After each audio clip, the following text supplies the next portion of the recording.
Well, first of all, thank you to Greg for the introduction and for the organisation. Thank you to the Churches of Emerald. Can you hear me? Yeah. Thank you to the Churches of Emerald. And thank you all for being here. Thank you for being awake and for supporting active democracy.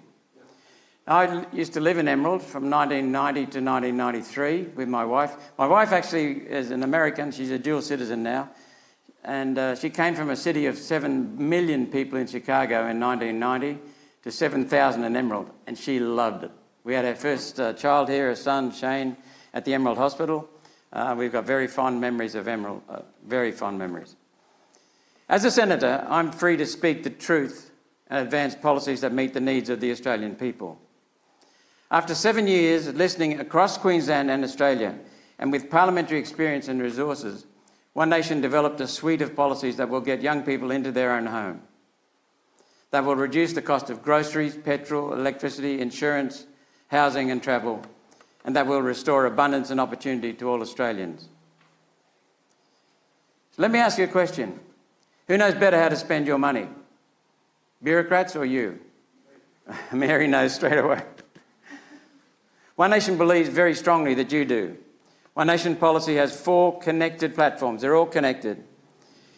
First platform is putting $40 billion of your money back in your pocket every year. How? Through saving $90 billion of federal waste and duplication. And no one even batted an eyelid. You know that 90 billion is correct. These have all been costed. Plus investing $20 billion annually in infrastructure to increase Australia's productive capacity, putting more money in your children's future pockets. And the last $30 billion is paying down extra $30 billion a year off the record Liberal Labor debt, which is almost $1 trillion. All of our policies, as I said, are costed. So firstly, putting more money back in your pocket. First item, income splitting via joint tax return filing for families with a dependent child. That'll put $9,500 a year back into the pockets of families of breadwinners on the average income. $9,500 a year. Next one, halving petrol and diesel excise tax, cutting fuel prices 26 cents a litre. By the way, these policies are so good that both the majors have copied some of them, or bits of them, and 3 of the minors have copied some of them. And that one is Dutton actually got it from us. Next one, cutting electricity bills 20% immediately. And I'm happy to explain this in Q&A. All these are costed and justified. And in 3 years, reductions of 50% in electricity prices thanks to new coal-fired power stations. Next one, abolish alcohol excise tax on beer and spirits served in hospitality venues to revive the hospitality industry and community social events. Cutting the fuel and electricity prices reduces every business's input costs, leading to higher productivity, lower inflation, cutting the CPI, lowering interest rates and reducing house loan payments, and reducing grocery and food prices. We will also allow pensioners to earn more without penalty. We will raise self-funded retirees' tax thresholds so people who've worked hard all their lives can earn up to $35,000 with no penalty. We will remove GST from insurance, general and rural. Insurance prices are killing people at the moment.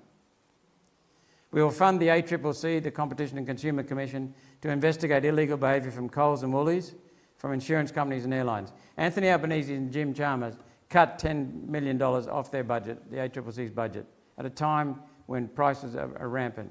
So we will bring that back and add more. Increase Medicare rebate $3 billion a year to promote bulk billing and crack down on Medicare and PBS fraud. As I said, all these are costed. Next, the spending reform. No one else is talking about spending reform, but you know it's being wasted. You're paying through the nose through tax. We will shrink the government to fit the Constitution. It's got out of hand, eliminating $90 billion of waste and duplication. First item. We will shut the Department of Climate Change and Energy and related agencies, departments, programs, schemes, regulations, rules, saving more than $30 billion in waste. Plus, increasing the efficiency right throughout the economy by freeing up the economy. Plus, it'll save $3 billion a year on taxpayers because the government's electricity bill itself will come down $3 billion. We'll end UN net zero. We will withdraw from the UN Paris Agreement. We will tax gas exports to force the world's biggest tax evaders to pay Australia $13 billion in tax. We will eliminate federal departments that are duplicating state responsibilities. If you have a look at the Constitution, it lists some of the functions of government. Most of them are in the hands of the state government, but the federal government's taken them over, and both are now doing it, which is causing a lot of waste. Next, we will eliminate waste across the Aboriginal industry, saving $15 billion a year. This is not just a saving measure. This is about improving the care for Aboriginals, because at the moment we've got so many activists, consultants, lawyers, academics and bureaucrats all fiddling with it, and the money is being wasted between the taxpayer and the Aboriginal communities. It doesn't get to the Aboriginal communities. We'll replace all those parasites with direct community grants and real jobs for real care. We've seen the Aboriginals, they want, I've been to every Aboriginal community on Cape York 3 times, and they want autonomy. And that's the only way to get accountability, giving people the authority. That's real care. We'll return the NDIS to providing reasonable and necessary support, saving $20 billion rotting and waste. We'll abolish the federal education and housing departments. Let it go back to the states where it belongs in the Constitution. We'll abolish the TGA, the Therapeutic Goods Administration, and make it responsible to Parliament again, which is where it should be. We'll withdraw from the United Nations and the UN World Health Organization. I first mentioned that in 2016 in my first speech in the Parliament. Now it's part of One Nation policy, to get out of the UN. We'll address the housing catastrophe by working on demand, supply, building prices and inflation to reduce mortgage payments and rents. For a start, deport 75,000 people who are here illegally. Deport them. Next, we'll stop mass immigration. Each year, as 220,000 people leave, allow only 130,000 skilled people to enter. That's net negative migration. Net negative migration. We have got people homeless, sleeping in tents, cars, caravans, and I'm talking about working families, mums and dads coming home to their car, seeing if their kids are still there. Where do they go to the toilet? Where do they go to a shower? Cairns, Townsville, Mackay, Rockhampton, Gladstone, Bundaberg, Maryborough, Gympie, Ipswich, North Sunshine Coast, Gold Coast, Beaudesert, people sleeping homeless. Our capital city has got homeless people living under bridges, working families. These are good people. And the cause of it is rampant immigration, which I can get onto in Q&A. We will reduce foreign students and cut their Ponzi scheme. We've got about 600,000 foreign students, international students here in the country. There are beds for 100,000. Where do they go? They go into the market that you're in. So, and what they're doing is they're repatriating about $10 to $11 billion a year back home. They're here to be cheap labour. That's what they're here for.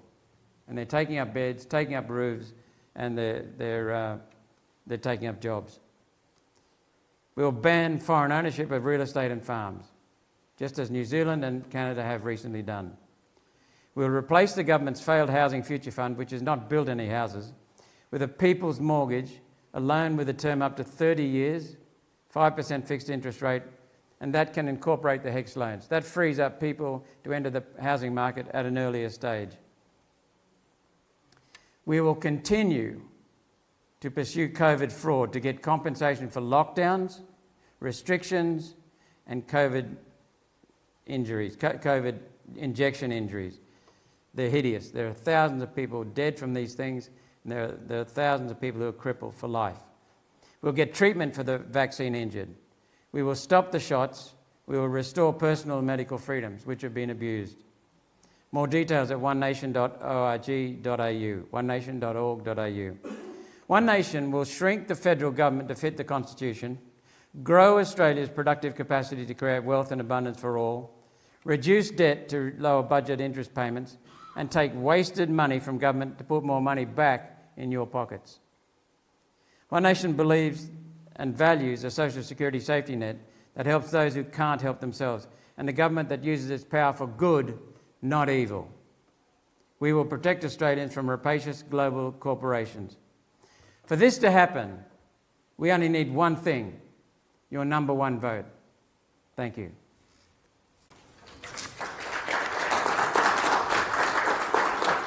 authorise